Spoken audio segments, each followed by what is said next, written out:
नमस्कार, मैं हूं विजय विद्रोही। बिहार में चुनाव हैं और त्योहारों का मौसम दस्तक दे रहा है।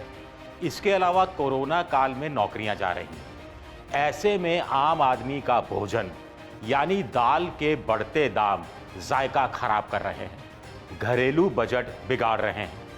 आखिर कितने बड़े हैं दाल के दाम? आखिर क्यों बढ़ रहे हैं दाल के दाम? इस पर आज हम बात करेंगे।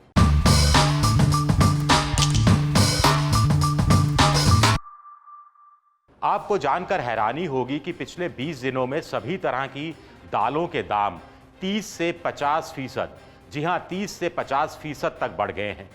इस साल माना जा रहा है कि दाल की पैदावार में कमी आएगी, लिहाजा आने वाले समय में दाल के दाम और ज्यादा बढ़ने की आशंका पैदा हो गई है।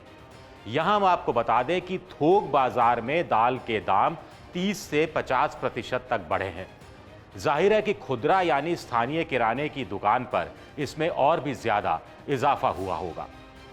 20 दिन पहले जो अरहर की दाल थोक बाजार में 80 रुपए किलो बिक रही थी, उसी के भाव अब दिल्ली में 120 रुपए हो गए हैं।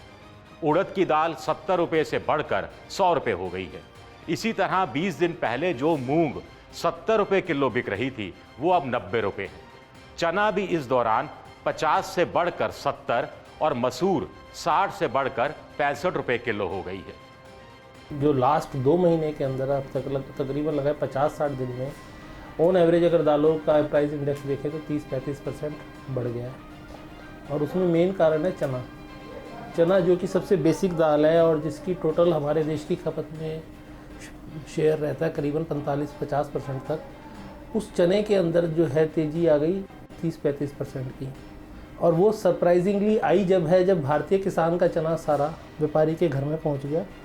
और तब तक तो कोई तेज़ी थी नहीं मैडम, जब तक किसान खेतों से चना ला रहा था, क्योंकि जुलाई अगस्त तक किसान का चना सब व्यापारियों के घर पहुंच गया। बड़े मिलर्स ने इस बार एक रैकेट बना के सारा चना उठा लिया है, और वो चना जब उनके पास पहुंच गया तो चना शॉर्ट करना शुरू कर दिया। NCDX में भी फॉरवर्ड का चना तेज कर दिया।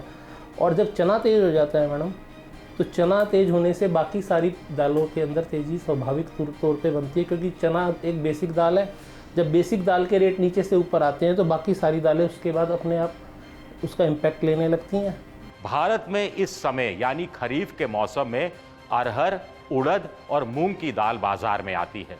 अरहर यानी तूर की दाल, इसकी पैदावार मध्य प्रदेश और कर्नाटक में सबसे ज़्यादा होती है।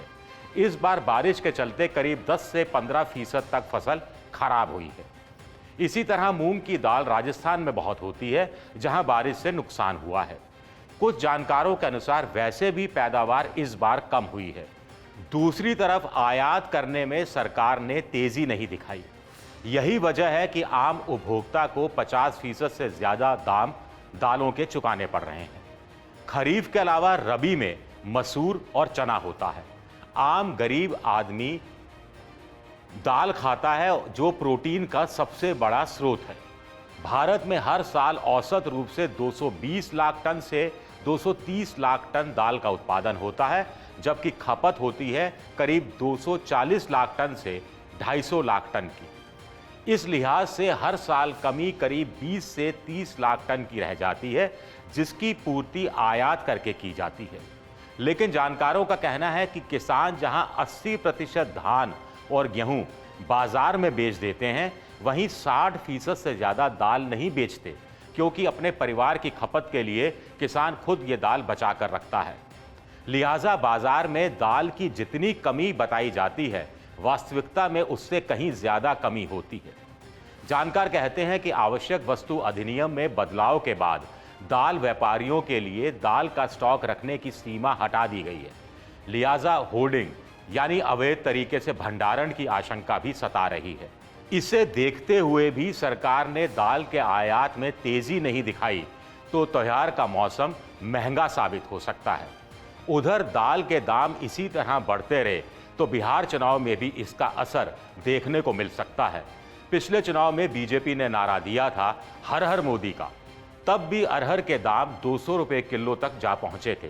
तब महागठबंधन ने हर हर मोदी की तोड़ में नारा लगाया था अरहर मोदी, अरहर मोदी।